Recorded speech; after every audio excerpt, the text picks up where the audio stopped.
ये कहानी है 12 साल के एक लड़के की जो अपनी ही स्टेप मदर के साथ रिलेशन बनाना चाहता है। हेलो दोस्तों, आज हम एक्सप्लेन करने वाले हैं 1972 में रिलीज हुई एक रोमांटिक थ्रिलर मूवी जिसका नाम है व्हाट द पीपर शो। मूवी की स्टार्टिंग में हम सारा नाम की एक औरत को देखते हैं जो अपने बाथ टब में नहा रही थी। तभी उसे करंट लगता है और उसकी वहीं पर मौत हो जाती है। ये था इस मूवी का इंट्रो।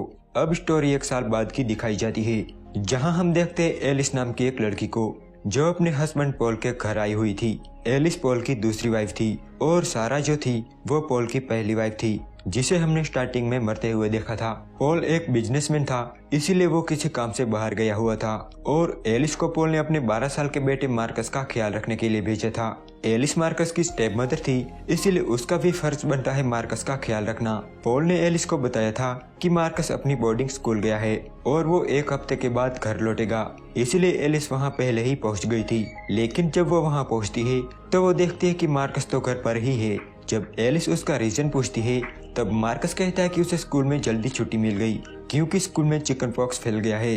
तो एलिस उस पर यकीन कर लेती है, पर उसे ये सब थोड़ा अजीब जरूर लग रहा था। वो हैरान थी क्योंकि मार्कस एज में भले ही छोटा था पर वो ऐसी बातें करता था जैसे वो कोई बच्चा नहीं बड़ा आदमी हो।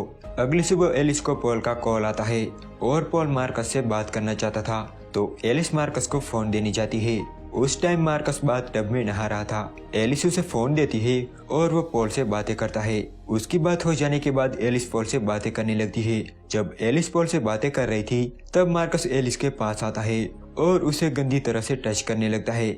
मार्कस का ऐसा बिहेवियर देख के एलिस हैरान हो जाती है, साथ ही उसे गुस्सा भी आता है, पर वो उसे बिना कुछ कहे वहाँ से चली जाती है। जैसे जैसे टाइम बीतता है हमें पता चलता है कि मार्कस का कोई दोस्त नहीं है, साथ ही मार्कस एक बिगड़ा हुआ लड़का होता है। एलिस उसका ख्याल रखने में कोई कसर नहीं छोड़ती, पर मार्कस अपनी ही स्टेप मदर को गलत नजरों से देखता है। कुछ दिनों बाद मार्कस के डैड अपना काम खत्म करके वापस आ जाते हैं। मार्कस और एलिस एयरपोर्ट पर पॉल को लेने जाते हैं। जब वो कार लेकर घर आ रहे थे तब पॉल एलिस को टच करने लगता है, जिससे एलिस का ध्यान हट जाता है और उनका एक्सीडेंट होने ही वाला था कि तभी एलिस कार को कंट्रोल कर लेती है। घर आने के बाद एलिस और पॉल इंटीमेट होते हैं और मार्कस बाहर खेल रहा होता है। उस शाम ये तीनों एक होटल में डिनर करने के लिए जाते हैं, जहां पॉल एलिस से पूछता है कि क्या तुमने मेरी तिजोरी से पैसे निकाले हैं? तब एलिस कहती है कि नहीं, मार्कस ने निकाले थे उस टैक्सी को पे करने के लिए। ये सुन के मार्कस कहता है कि मैंने तो सिर्फ 365 से निकाले थे। तब एलिस कहती है कि तुम खुद मुझे बता रही थी कि मैंने डैड के सारे पैसे निकाल लिए। इस पर मार्कस तुरंत कहता है कि मैंने ऐसा कहा ही नहीं। कुल मिलाकर पैसे गुम होने का सारा श्रेय एलिस को मिलता है। इसीलिए घर आने के बाद एलिस मार्कस का रूम चेक करती है। उसे रूम में से पैसे तो नहीं मिलते पर उसे एक फटा हुआ लेटर जरूर मिलता है।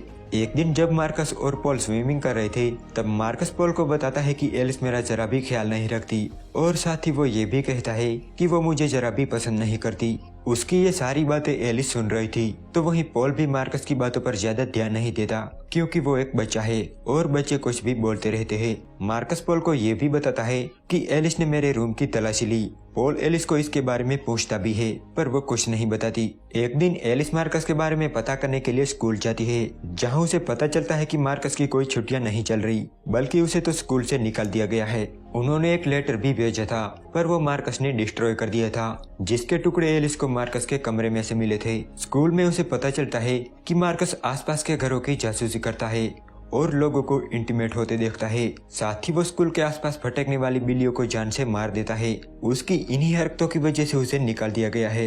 एक दिन एलिस पॉल के साथ एक पार्टी में जाती है, जहां उसकी मुलाकात सोफी नाम की एक औरत से होती है।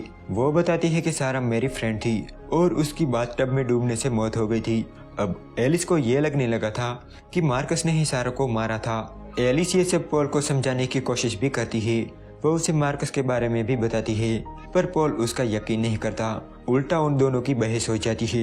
एक रात एलिस किसी काम से ऊपर वाले स्टोर पर जाती है। तभी वो देखती है कि उसके बेडरूम की छत पर एक हॉल है जिससे उनका बेड दिखाई देता है। ये देख के उसे तुरंत मार्कस का ख्याल आता है और उसे पता चल जाता है कि मार्कस उन दोनों को इंटीमेट होते देखता है। तो एलिस तुरंत मार्कस के पास जाती है और उससे पूछती है कि वो उन दोनों को क्यों देखता है। तब मार्कस कहता है कि मुझे ये सब करना बहुत अच्छा लगता है। एलिस उसे पूछती है कि क्या वो सारा को भी इसी तरह देखता था। तब मार्कस कहता है कि सारा को देखने में उसे मजा नहीं आता था। वो कहता है कि वो तुम्हारी तरह हॉट नहीं थी। अब यहाँ एलिस मार्कस से पूछती है कि सारा की मौत कैसे हुई। तो मार्कस कहता है कि उसे दिल का दौरा पड़ा था। ये सुन के एलिस कहती है कि तुम झूठ बोल रहे हो, उसकी मौत करंट लगने से हुई थी। एलिस उसे कहती है कि तुम बहुत कुछ जानते हो पर तुम मुझे बता नहीं रहे। इस पर मार्कस कहता है कि मैं ये सब तुम्हें क्यों बताऊं, मुझे इसमें क्या मिलेगा। तब एलिस उसे पैसे ऑफर करती है पर वो मना कर देता है और कहता है कि उसे एलिस चाहिए। तब एलिस एक एक करके अपने कपड़े उतारने लगती है और मार्कस उसके सवालों के जवाब देने लगता है।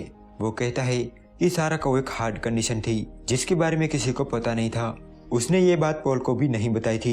मार्कस कहता है कि उसे ये बात डॉक्टर के एक लेटर से पता चली है। तब एलिस को लगता है कि मार्कस झूठ बोल रहा है और वो उस पर बिल्कुल भी यकीन नहीं करती और वहाँ से चली जाती है। इसके बाद एलिस वो हॉल पॉल को दिखाती है पर जब वो वहाँ देखते हैं तो वहाँ कुछ नहीं था। एलिस पॉल को बताती है कि मार्कस उनके कमरे में जागता रहता है पर पॉल उसकी बातों पर यकीन नहीं करता और उसे भी अब लगने लगा था कि एलिस अब पागल होती जा रही है। लेकिन एलिस हार नहीं मानती। वो सारा की मौत पर रिसर्च करती है और उसे पता चल जाता है कि मार्कस ने ही सारा को मारा था। मार्कस ने सारा के बाथटब में खराब हीटर लगा दिया था जिससे उसे शॉक लगा और उसकी डेथ हो गई। अब इसके बाद एलिस मार्कस से और भी बातें पता करना चाहती थी, इसीलिए वो मार्कस से पूछती है कि उसने सारा को क्यों मारा। तब मार्कस कहता है कि सारा उसे जरा भी पसंद नहीं थी। साथ ही वो ये भी कहता है कि उसे लोगों को टॉर्चर करने में बड़ा मजा आता है। वो एलिस से कहता है कि अब मरने की बारी तुम्हारी है। ये सुन के एलिस मेंटली डिस्टर्ब हो जाती है। अब उसे समझ नहीं आ रहा था कि वो क्या करे क्योंकि कोई भी उसकी बातों पर यकीन नहीं कर रहा था। पॉल को भी अब लगने लगा था कि एलिस पागल हो चुकी है। इसके बाद एलिस की हालत इतनी खराब हो जाती है कि उसे एक मेंटल हॉस्पिटल में रखा जाता है। कुछ महीनों बाद जब एलिस ठीक हो जाती है तब उसे छोड़ दिया जाता है। एक दिन ये तीनों पार्क में घूम रहे थे। पॉल और एलिस बातें कर रहे थे और मार्कस अपने डॉग के साथ खेल रहा था। कुछ देर बाद एलिस और मार्कस मिलते हैं और सारा की मौत पर बातें करने लगते हैं। मार्कस एलिस से कहता है कि अब वो उसको नहीं मारेगा क्योंकि वो अब उसे पसंद करने लगा था। एलिस भी उसके साथ अजीब अजीब बातें करने लगती है और मार्कस को बताती है कि वो लोग पॉल को मारकर कहीं दूर भाग जाएंगे और एलिस मार्कस को एक किस भी करती है। इसके बाद एलिस को रोड पर एक तेजी से आती कार दिखाई देती है। ये देख के एलिस डॉग के टॉय को रोड पर फेंकती है। जब डॉग उस टॉय को रोड पर लेने जाता है तब मार्कस भी उसे बचाने के लिए पीछे भागता है, लेकिन वो कार मार्कस को एक जोरदार टक्कर मारती है और मार्कस की वहीं पर मौत हो जाती है और एलिस बस मार्कस की बॉडी को देखकर मुस्कुराने लगती है। अब वो आजाद थी। उसने जो प्लान बनाया था वो उसमें कामयाब रही और यहाँ ये मूवी एंड हो जाती है।